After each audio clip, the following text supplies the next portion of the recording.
Grazie a tutti di essere qua. Io faccio semplicemente una breve introduzione alla nostra speaker, che è Andreina Seijas, che è una consulente internazionale con oltre 15 anni di esperienza nello sviluppo e nelle politiche urbane in America Latina, Europa e Stati Uniti. Negli anni degli studi di dottorato, presso la Harvard Graduate School of Design, si è specializzata in governance e pianificazione notturna.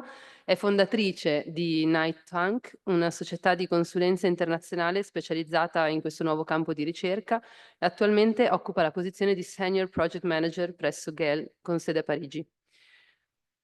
Tra le realtà per cui Andreina ha lavorato nel corso degli anni compaiono l'Institute for Advanced Architecture of Catalunya e l'Identity Consulting a Barcellona, la divisione Housing and Urban Development presso la Banca Interamericana di Sviluppo a Washington DC, l'America's Society, Council of the Americas a New York e l'ufficio del sindaco del comune di Cacao a Caracas. Giusto per dire che l'esperienza è lunga e approfondita. Abbiamo voluto Andreina qua con noi perché appunto la sua esperienza va dall'accademia, dagli nice studies, fino alle pratiche di consulting per quanto riguarda le policy e la governance della notte. Abbiamo visto prima come Torino è una città che a pezzettini si sta muovendo e sta vivendo delle diciamo, questioni che interessano la dimensione della governance per quanto riguarda la notte, e quindi abbiamo chiesto ad Andreina di aiutarci a inquadrare meglio il tema della governance notturna a livello internazionale per poter capire anche da dove iniziare per lavorare sulla nostra città. Prego Andreina, grazie mille.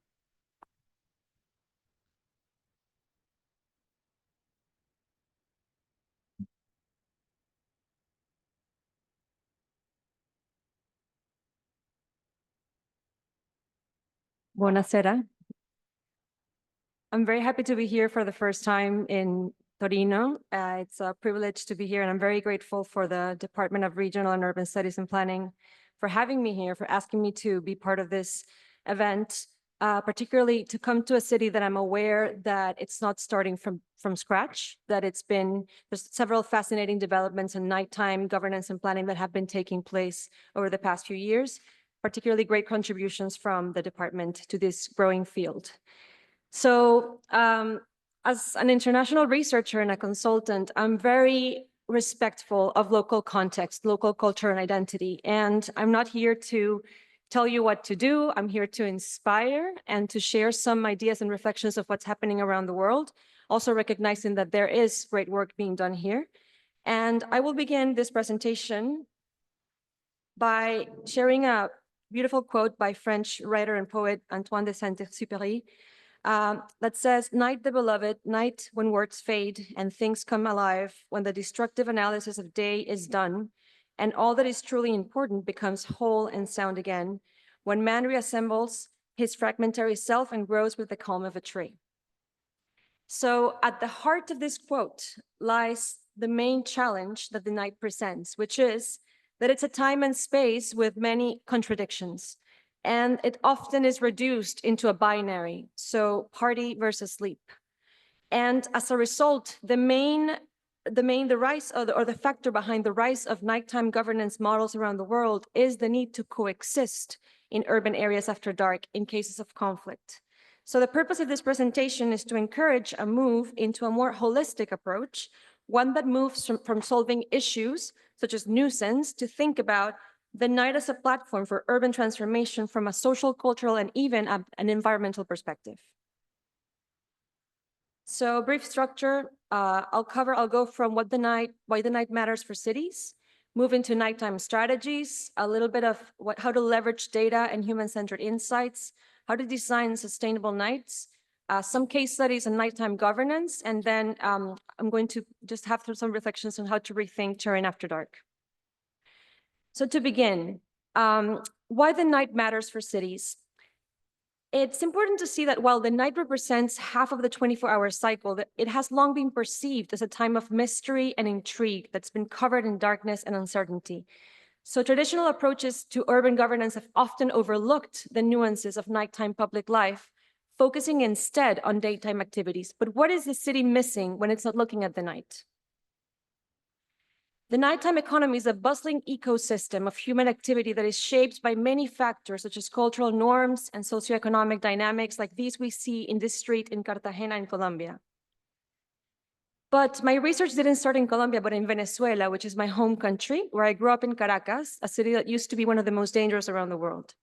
And the reason and the way my research started was that a sociologist friend and I used to go to this boulevard, Sabana Grande, one of the main commercial boulevards in Caracas, to observe life at night, because observing is the first step to understand the significance of the night.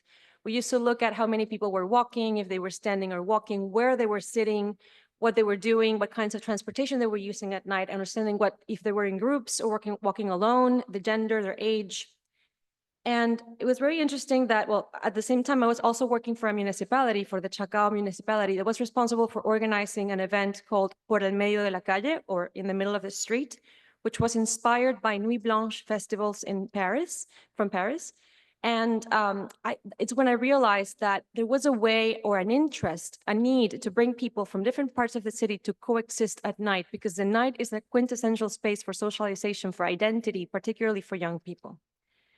And without knowing it, I had tapped into a field, a growing field that we like to call night studies. Over the past 10 years, this field has been growing significantly, but only a few contributions have been looking at nighttime governance from an international perspective until, I would say, the past 5 years. And there's great and growing interest in the way that these models have been transferred from city to city.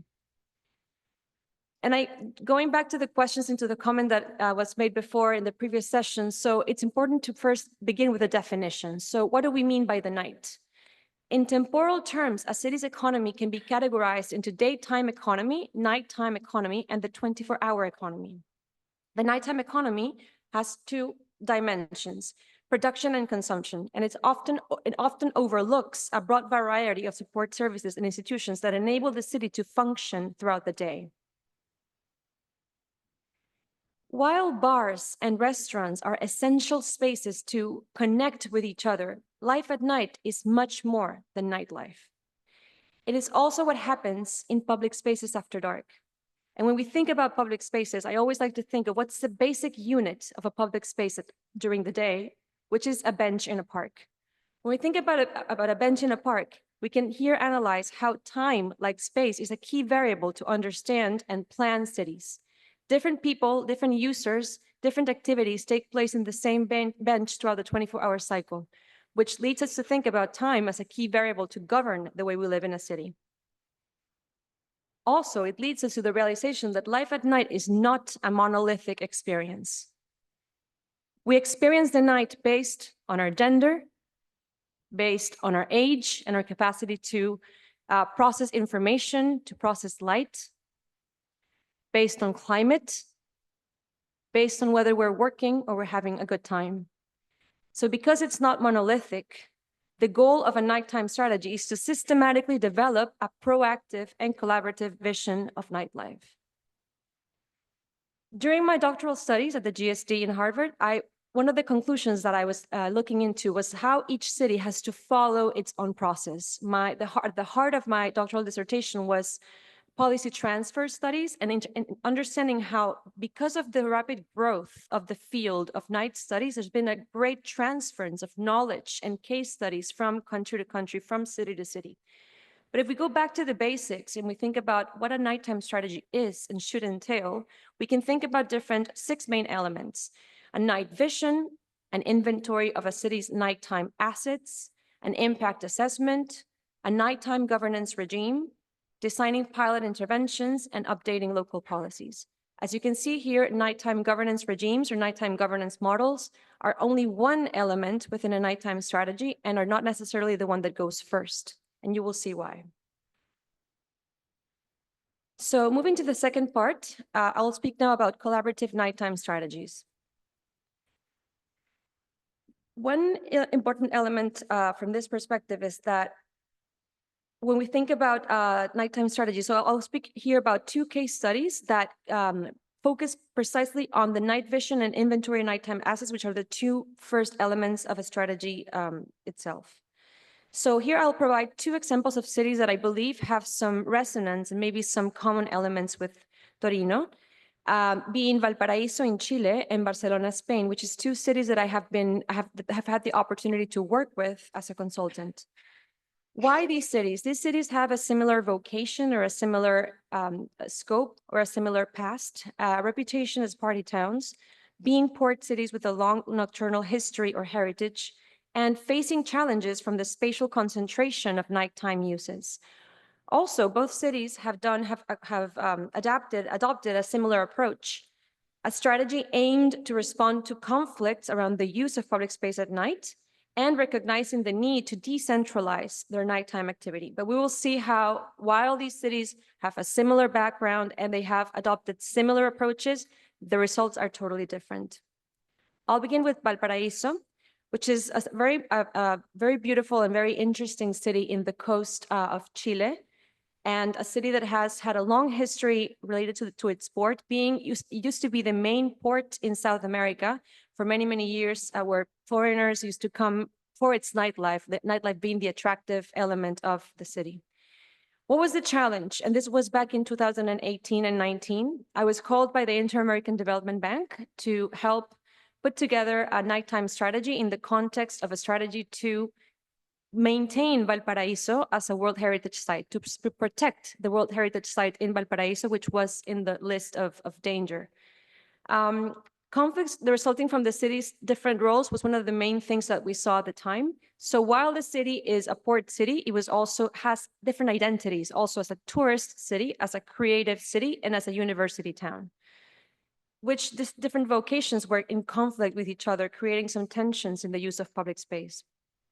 The high concentration of student population we realized had no access to leisure and entertainment options. So young students were having issues to access the nighttime offer because of the prices, of the rising prices, because the nighttime offer was adapted to tourism needs. Also, the city's morphology facilitates the use of public spaces for carrete or parties, and I will talk about this term later on. And as you can see, maybe it's too small, but in the top left image, it's one of the stairs behind the El Mercurio, one of the city's main newspaper. And this is an example of this topography or morphology of intricate streets of steps and steep roads that creates an ideal occasion for young people to gather in public space at night. Those people particularly who can't access going to bars or going to clubs because they're too expensive.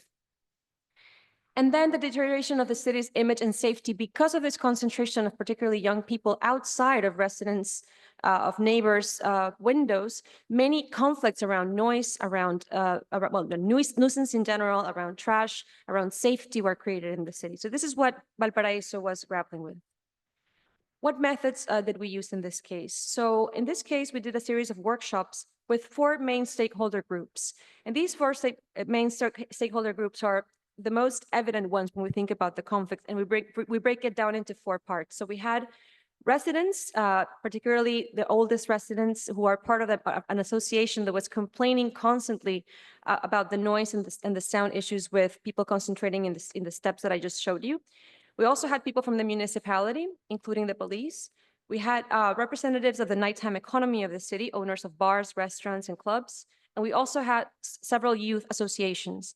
We had different workshops, separate workshops with each of these groups, in which we asked them a series of questions to understand what was the problem ongoing in the city, particularly around the use of public space, and how there were different perceptions of the same problem by each of these groups. We also did a series of spatial analysis to understand what was the distribution of liquor licenses in the city in relation to existing services such as safety and to hospitals and other provisions. What did we achieve and what did we see after this study we did in 2018 and 19?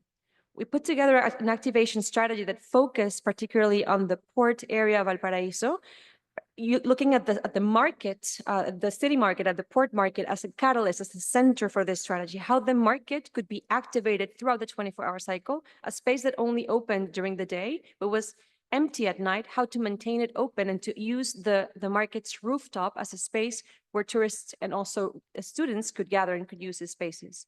Also, the city is covered with beautiful murals like the one in this picture. And this is in particular an alley that is very dark at night, how we could take advantage and leverage this beautiful identity and culture from the city by illuminating these areas and creating these nighttime galleries of public art. And also a very important concept that came out of this study was the idea of nighttime heritage by identifying the existence of many very old establishments in the area, like Bar Liberty from 1897, Bar La Playa from 1908, and Bar Cinzano from 1896. Of course, these years, this is Latin America. It's not as old, of course, as many establishments maybe you could have here in Italy. But for a city in Latin America, these establishments do tell the story of these sailors who came and these people who came in many years ago to Valparaiso when it was a very important port. And here's an image of one of them, El Bar La Playa, and the idea here to think about is nighttime heritage and how the preservation of some of these establishments should be part of the strategy to leverage the city's local nighttime culture. But moving to Barcelona, which is a city that I call home, while I'm currently living in Paris, Barcelona is really my home, is in my heart. And it's a city that I had the opportunity to work with in 2022.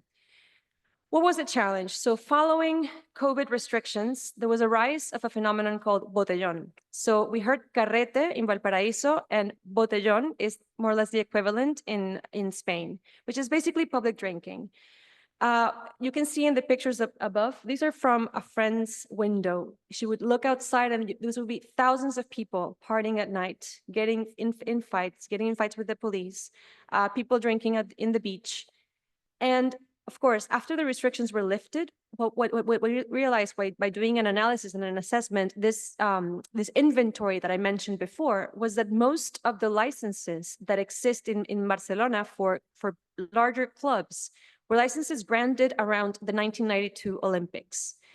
No other licenses have been granted, or very few licenses have been granted since the Olympics, which has led to a trend of a disappearance of nighttime venues that during COVID was incremented. Also, there's a similar challenge to that of Valparaiso of having very high cost of leisure and nightlife, as it's very focused on tourism, which makes it difficult for young people to find spaces to socialize at night, which leads them to find these spaces in public areas. Then the positioning, or this imaginary of Barcelona as a low-end party destination, a place where people go to just do whatever they want and what they don't do in their own cities. So it's a problem that has persisted in the city and that the city wants to get rid of. And also the phenomenon of post-pandemic tourism and how it has affected quality of life for this city that is quite dense, one of the most dense cities in Europe. Similarly, we did a series of workshops with the same 4 groups. So with municipality, with also youth groups, with residents, and with nighttime economy representatives. But this time we asked them during the workshops to do a participatory map exercise to identify where nighttime was located, to do the inventory live in a map. And what resulted was the map on the right. So you can see the different circles represent what we identify, we categorize into 3 main types of activity. The first is what we call ocio de primera hora, or leisure of the first hour. So essentially is nighttime activity that refers to bars and restaurants that close earlier, that close at 1 a.m. Then the ocio de segunda hora, or leisure of second hour, which are the bars, the clubs, the larger clubs that close or stay open until 6 a.m. And then that's the red. The blue is first hour, the red is second hour, and the yellow is irregular nighttime activity that was happening, as you can see, towards the beach, but also in other areas around the city. What resulted from this? So we did this spatial and temporal inventory of the city's life at night, and we were able to identify some of these bottlenecks and some of these gaps in the distribution of nighttime activity.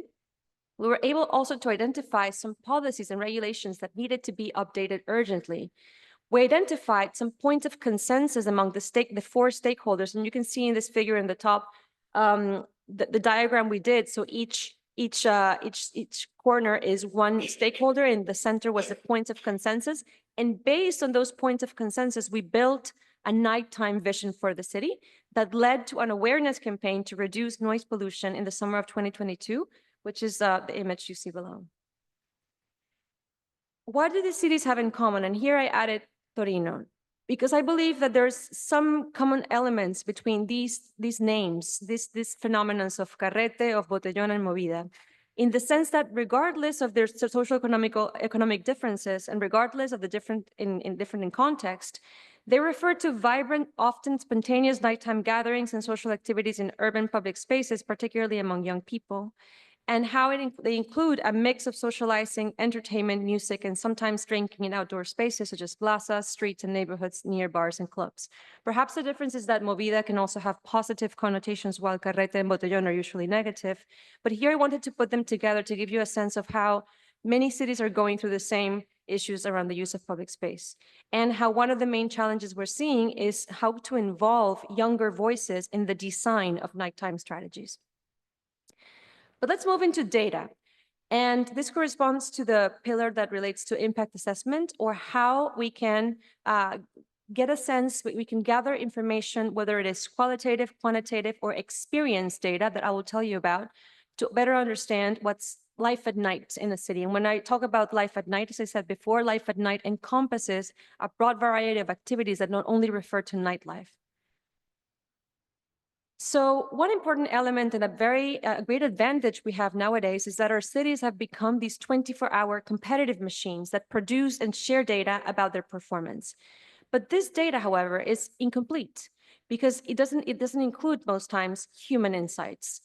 To truly take advantage of the transformative potential of data, we have to complement the quantitative and qualitative analysis with observations that capture the human dimension of urban experience. So while real-time data streams help us predict and optimize, we must complement this with the human data and experience data. And here I'm going to talk about Gale.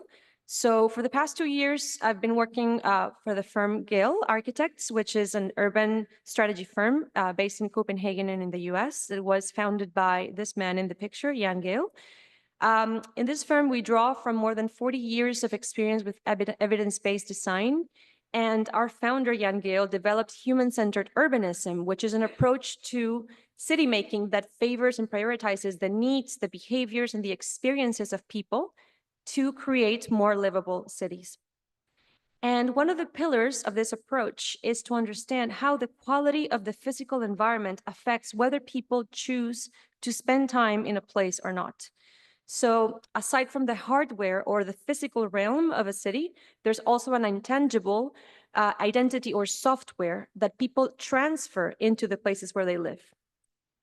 In short, people and place shape one another. And to capture this dynamic, in Gale, we use a holistic approach that draws from different disciplines. So from sociology, design thinking, economics, geospatial analysis, to understand how people actually behave, not how we think they're behaving. So recently I had the opportunity in Paris to teach a class in Sciences Po, a class that I called Time in the City. It's a professional workshop for a master's called Governing the Large Metropolis. And in this class, I asked my 19 students a question. I asked them, what can we learn from observing public life at night to better design night spaces?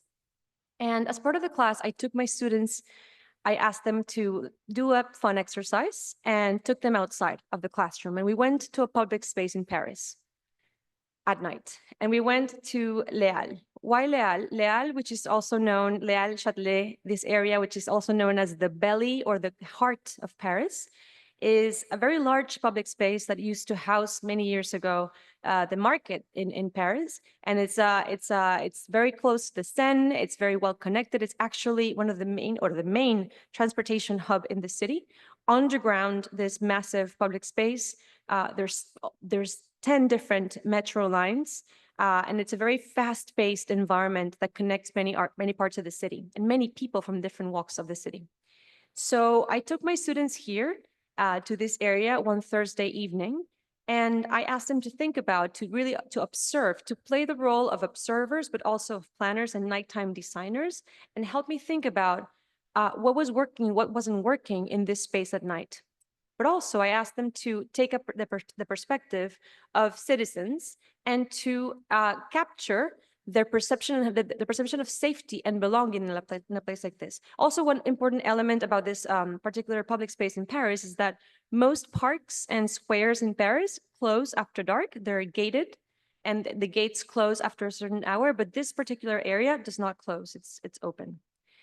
One event that was happening at the same night, it was a coincidence, was that I don't know if you're aware that Pompidou, the museum, is going to be closing for 5 years next year, and as part of a big renovation project. So in order to activate the space and to take advantage of the building before it's closed, the museum is engaging in all kinds of collaborations with different institutions, in this case with La Machine du Moulin Rouge, which is the club that is in the Moulin Rouge.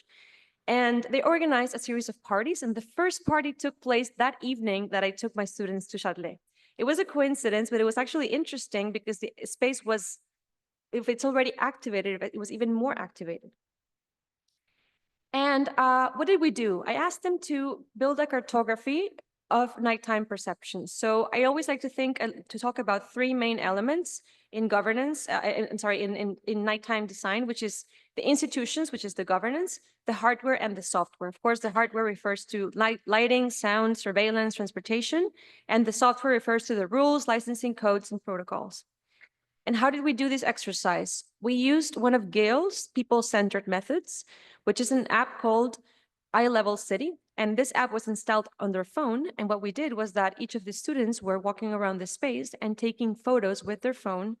And all the data that they capture is anonymized. And essentially what happens is that in the end, we have time-stamped and geolocated images of different things that they see in the public space at night.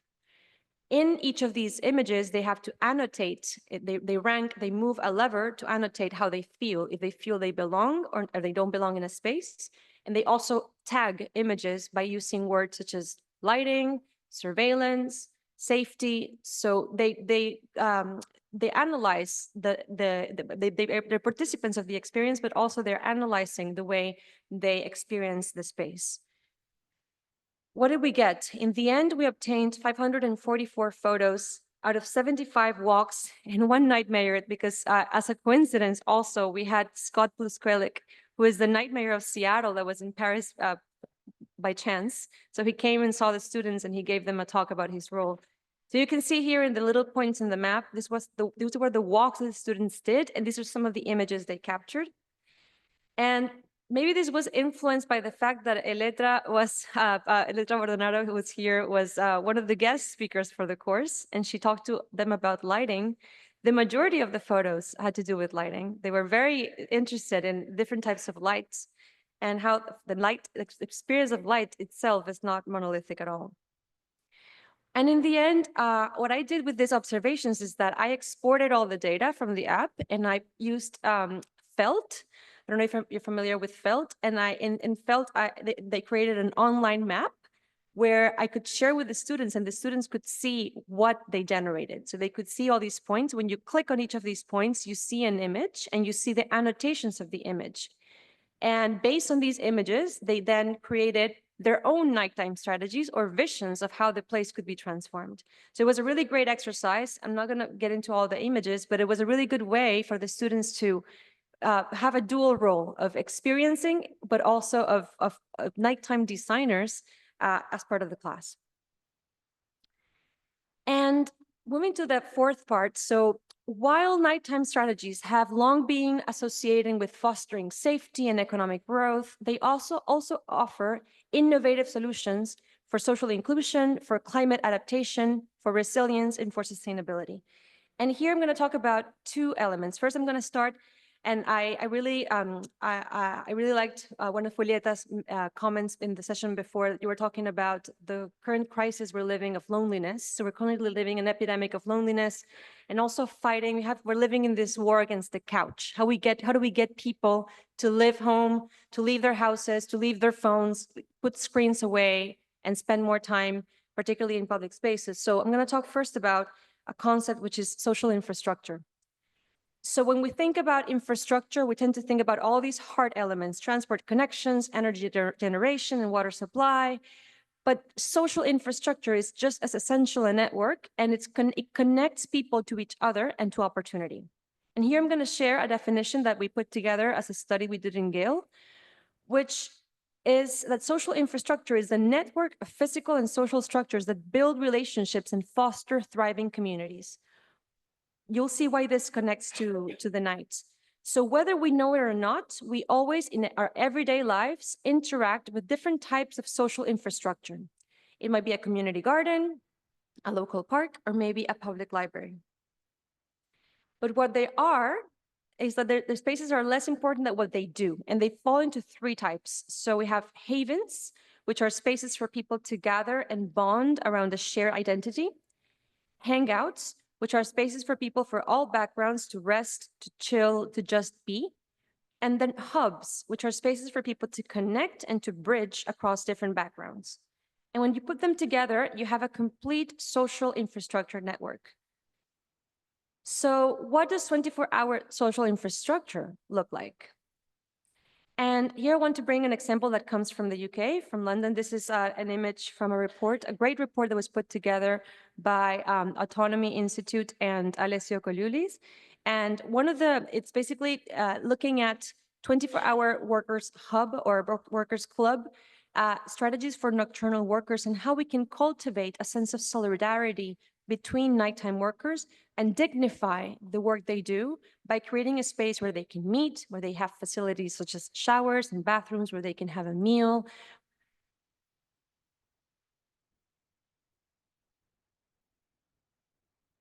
Hello? Yeah.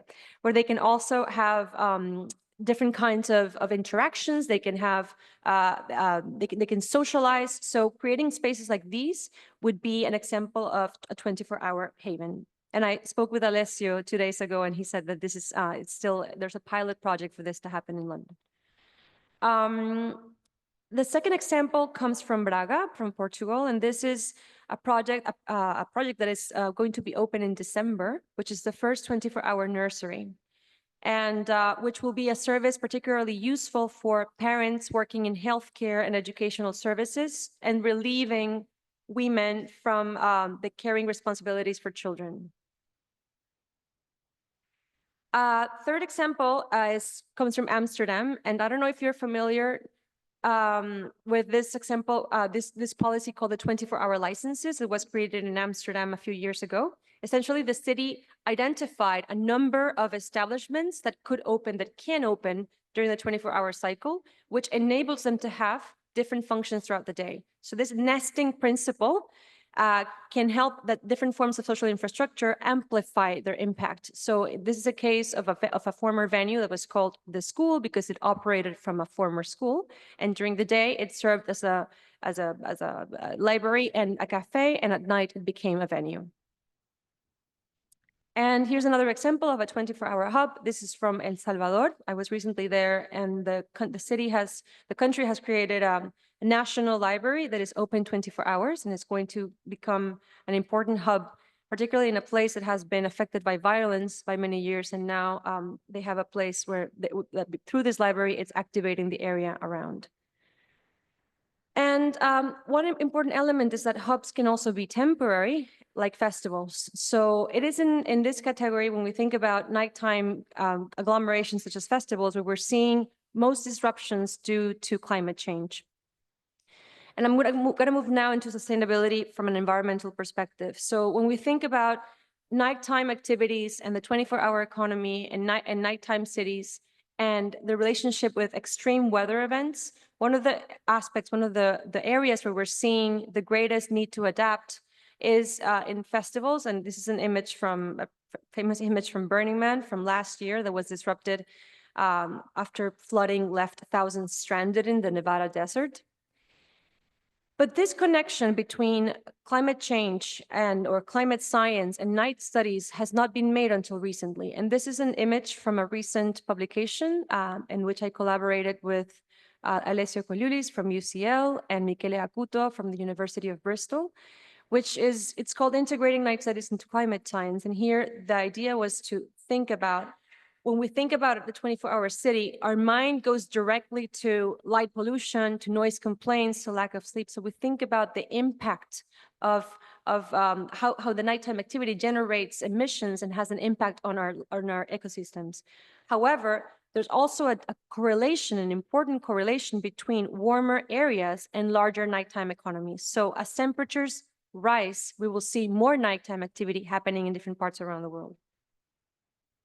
In other words, life at night is a cause and a consequence of climate change. From a mitigation perspective, we're already doing great work, not only in the nighttime economy, but also in general, particularly here is an example from Paris, where I'm currently based. There's already a very important process of banning single-use plastics in different activities. In this case, it was in Olympic venues. It was the first Olympics to prioritize banning single-use plastics.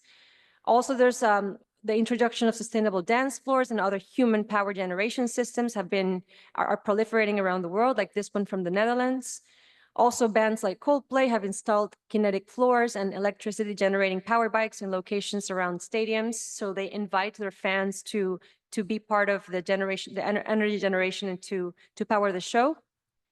But the greatest opportunity lies in the adaptation part, which is looking at how rising temperatures will lead to more activity shifting into the night. And this is a photo that I just took in Cairo this week. I was just there for the World Urban Forum, and it was great to discuss urban life and discuss new urban trends in one of the cities that has one of the richest nighttime activity, not only nightlife, but life at night more generally. This is an article that came recently, and it talks about the world's late night dining capitals. And when you just look quickly at this map, you can see what are the cities that close the latest have in common. And Cairo is actually the latest at midnight is when you can sit down and this is a ranking based on seating times on weekends. So it's median values established on what's the latest you can sit down on a weekend to have dinner. Being Cairo the latest, and also the other cities that have the latest hours are either in Saudi Arabia or in the UAE, perhaps some in Latin America. Buenos Aires is quite late. Spain. What do these cities have in common? What do these places have in common? Most of them is weather. So when we think about climate, we already have a natural inclination to have more nighttime activity because of weather, but this is becoming increasingly more important in recent years. So we already see changes in attitudes and behaviors. Well, in this case, in Dubai, there's been the introduction of great infrastructure to have better lighting in the beaches so people can swim and socialize at night.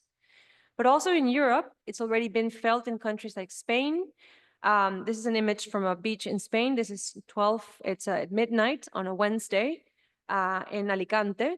And it's interesting how, well, there's children, there's people camping. Of course, this is the summer, it's pretty hot, and people need activities for their children so they can, because they're not going to be able to fall asleep with this weather.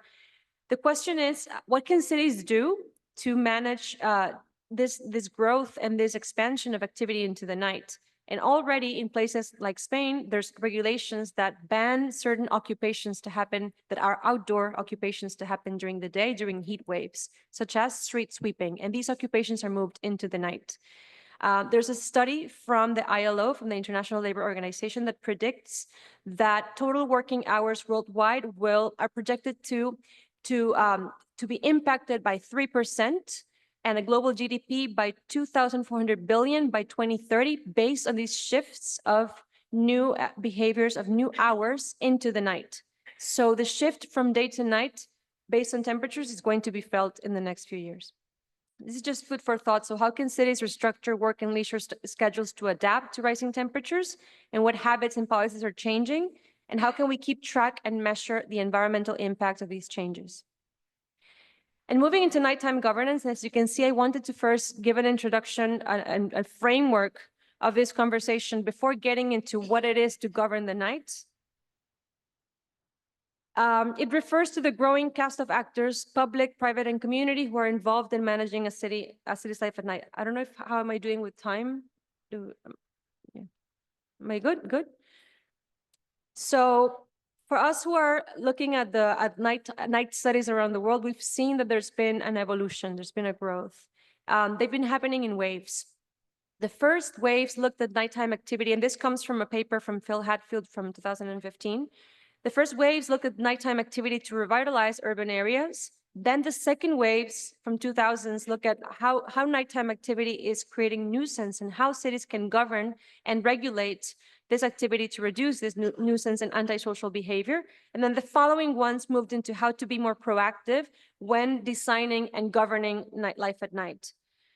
When we go to the basics, we have to understand that the quintessential guardian of the urban night is, of course, the police, and night watches were conceived as a nocturnal actor that was later expanded to govern the day. So it wasn't until the 19th century that in modern Europe wasn't a daytime policing entity. So the police was a nocturnal actor, and that's the origins of that.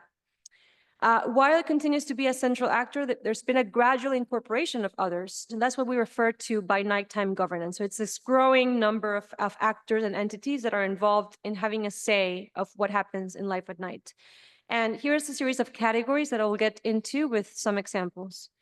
So when we talk about official trade associations, so basically it's the creation of private entities that agglomerate a number of business institutions, or of business owners. In this case, it's the Association for the Nighttime Movement of Asunción's Historic Center, which is a public-private initiative to promote the local nighttime economy in the center of Asunción, the capital of Paraguay. And this initiative was created and it's led by business owners to transform the area through the activation of events that are connected to local history, traditions, to culture, and also collaborations with universities. One important element that has been proliferating around the world is best practice schemes. So it's going from hyper-regulation instead of regulating the night and thinking about the night as a space that needs more restrictions in terms of hours, in terms of licensing, is thinking about how can we create order in life at night through incentive schemes, like the Purple Flag, which is an international accreditation that recognizes high standards in the nighttime economy. As we have blue flags for beaches and green flags for parks, we have purple flags for districts that have quality nighttime economy. Then another element is civic agents that help de-escalate and prevent violence in highly saturated areas, such as Les Pierrots de la Nuit in Paris, and in Amsterdam, the introduction of hosts that are wearing bright red jackets and are easy to identify when there's people that are to prevent conflict, to identify potential conflict, and to de-escalate it, and calling the police as a last resort. Also negotiated agreements, which is basically how nighttime businesses and residents are agreeing on basic norms and expectations. In the case of Jungbusch in Mannheim in Germany, they even wrote down in different languages this agreement that is available online that has a manifesto and series of principles in which this area will be operated and how they're going to reach an agreement on what can happen at what times and why.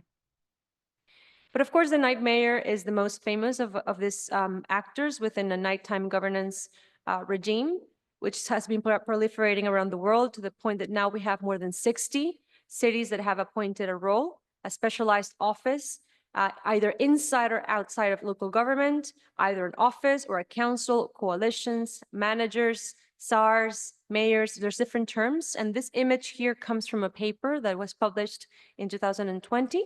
That I did in collaboration with former night mayor of Amsterdam, Merrick Milan, where we mapped, we interviewed, and we gathered information from a number of night mayors around the world, and we put together this first map of how this movement has been growing. What is interesting is that this movement is pretty global, but it also we can identify intra-regional groups. This is a photo from the night mayors or night managers from the US a few years ago, and how these different cities come together regionally to establish certain principles and to also help lobby and identify regulations that need to be changed and updated in a national level. Going back to the two case studies that I mentioned before, I wanted to wrap this story by telling you what happened with Valparaíso and Barcelona from a governance perspective. And Valparaíso, unfortunately, is an example of a nighttime governance model that didn't work out. Valparaíso appointed a night mayor in 2016 that was in the role for a couple of years, and it was one person. He didn't have a team, and he was seated under the safety department of the municipality. Unfortunately, in 2018, he resigned after corruption charges. And there's a few reasons, several reasons beyond the reasons why he resigned, why the local model is considered that it failed. First, the night mayor of Valparaiso was a person who had strong ties and connections with the nighttime industry. He was a bar owner, and he continued to be a bar owner while being in the role.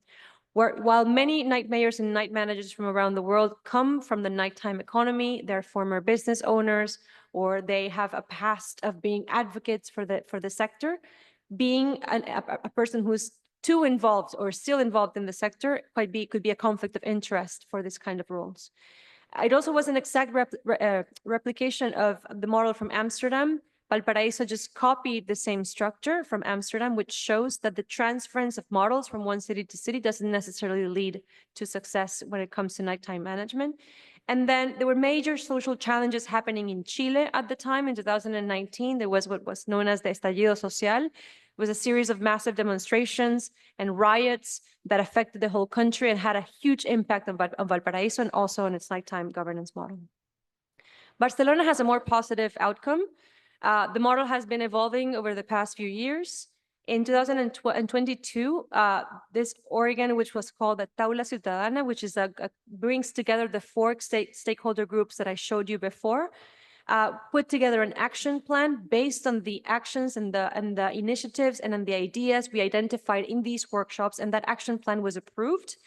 In 2022, I helped the city put together this document you see there, which is, it was a series of scenarios on how to create a nighttime governance model.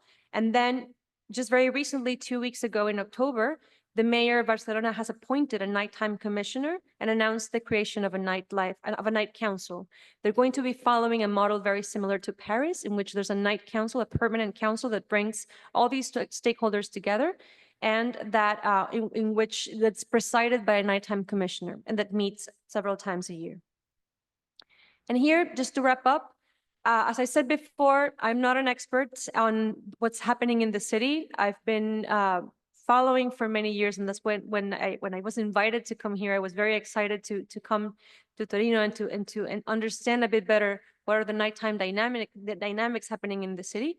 But one thing that I wanted to share is some reflections on how I think, or what I think could happen to rethink what's the nighttime, the life at night in the city in the moment. So based on all these contexts, what can Torino do? What I have learned from the research conducted by the department and also by many other great researchers is that the main challenges have to do with a fragmented perception and governance of the city at night, and the need to embrace its polycentric nature, how there's been a focus on social conflict and noise pollution, particularly as a result of some negative perceptions of the movida related to insecurity, and also the need to tackle issues of spatial inequality and overcrowding to improve the overall nighttime experience. And I enjoyed reading this report, and I bring here some ideas that I think I would like to highlight.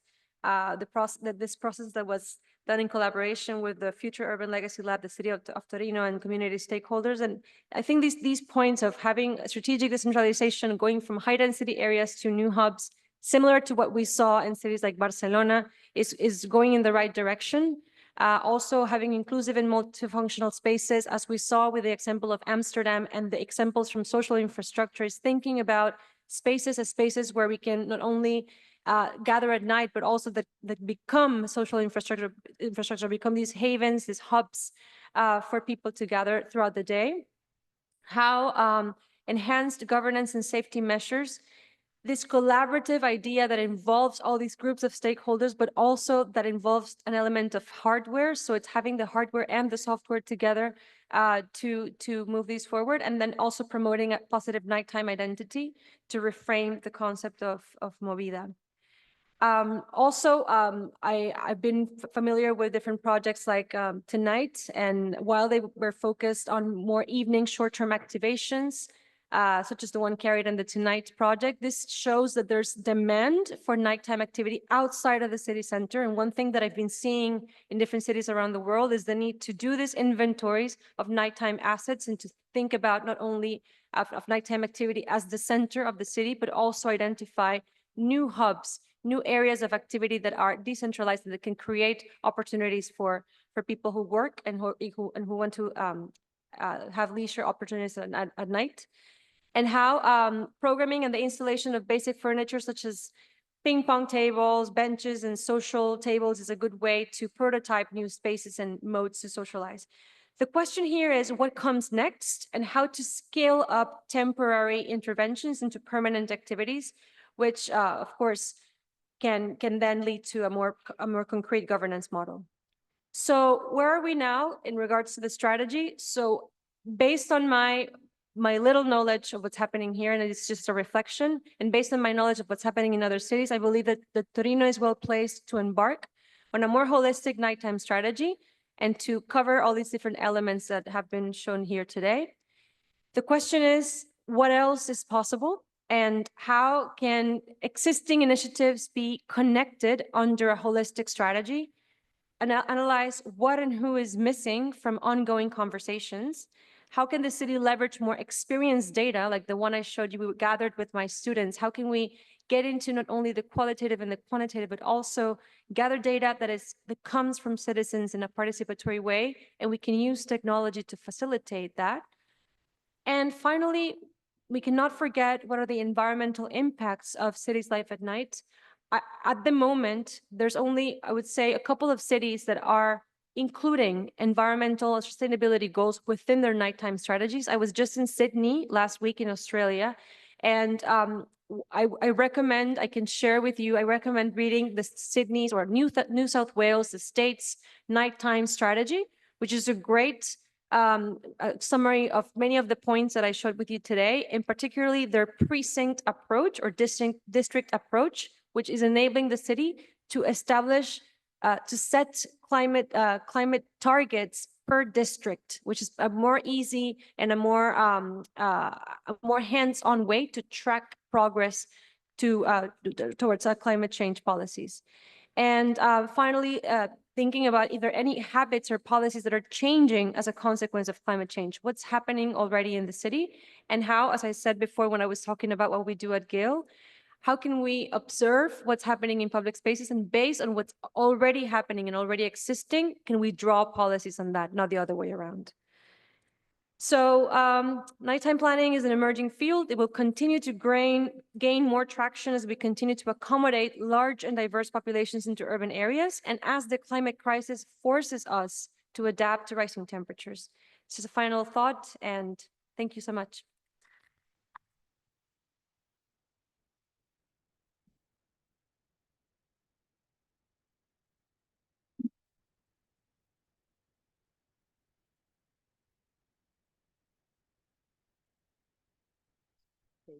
Ok. C'è qualcuno che preferisce che parli italiano? Possiamo andare con l'inglese? C'è qualcuno che ha difficoltà? Ok, mi pare che tutti abbiano ascoltato. Ok, so we can switch in English. So thank you very much. It was really inspiring, and thank you for the reflection about Turin that we really appreciate. So if there are a few questions, we have a few minutes to collect one or two questions for Andreina. Loris, thank you. Thank you, Andreina. Thank you very much for a very inspiring presentation, and thank you also for having had a look having a look at our report about the study of Torino. I want to ask you a question, but first I'll tell you a very little anecdote. We were very hopeful when we finished our work and we presented this work at the city. We had a large, extensive process of participatory process with different actors, etc. And so we went there to the occasion. We even organized a table with the councillors of the cities and to discuss. And thinking at that time, it would have turned to a fantastic discussion about an holistic approach. And immediately we perceived that it turned very rapidly on this idea of security city. Even the journalist was pushing much on this. We produced a map of the city that was the base of a discussion with the stakeholders. And she came to me and she asked, this is where the Politecnico is going to indicate the new area of the Movida. And I said, no, this is just a general reflection. And the day after, there was the title on a journal saying the Politecnico is telling where the new Movida will be. If you want to buy a house, don't go there because it will be a decrease of the price. No? It was a disaster, a catastrophic outcome of that event. So the whole story is I'm saying this story to ask the question. In your experience in this, in pursuing this holistic approach, what is your insights of how to handle this not only the conflict of perception, but also even the push toward a non-holistic approach and a securitarian approach? And what were the conditions to support the type of initiative, maybe from an institutional point of view, or the actors that were involved, or even what are the legacy of this initiative? Well, at least it seems in Barcelona is going on pretty well. In Valparaiso, probably a bit less. Thank you very much.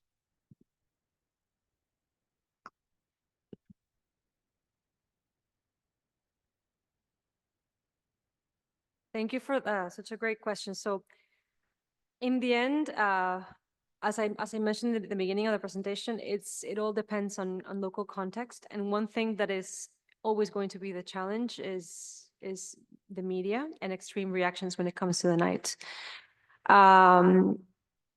Since I began in this field doing this work, I've come across all kinds of horrific articles and accounts of how the night is perceived as a very negative space, and it's very easy to alter and to manipulate the information. I think my answer to that is a very difficult question. I think my answer to that is data. It's transparency and data. The more cities have, the more we open the Pandora's box, the black box of information about what's happening at night in a city, the more we will be able to control these negative ideas and these negative discourses in the media. I think going back to what I just saw in Sydney last week, they just launched a very great platform called Cities After Dark, and Data After Dark, I'm sorry, and Data After Dark is it's a platform that will be accessible to every citizen from your phone, where you'll be able to download all kinds of indicators and track how each of the nighttime commissioners' policies is developing over time. So I think we have to understand that there's a learning curve when it comes to this topic. Because it has all these connotations. We have to educate, and we have to do it with data. We have to do it with conversations like this one. We have to do it with more publications that are geared at each of the audiences. So for the youth, for the media, we have to talk to the media in a way that they understand where this is going, that this is a process that involves different perspectives, because it's an area, it's a time that is always plagued with conflict. So I just think education and information is the only way that we can manage it. Sorry, if I don't have a better response, this is just a very difficult question. Thank you. Is there another question? Otherwise, we can close. Okay, so thank you again. Thank you very much. Grazie a tutti di aver partecipato. Non so se vogliamo lasciare un'ultima parola di conclusione. No, la parola di conclusione è semplicemente guai se ve ne andate via. Abbiamo parlato di notte, quindi siamo coerenti, e quindi andiamo a fare festa tutta la notte.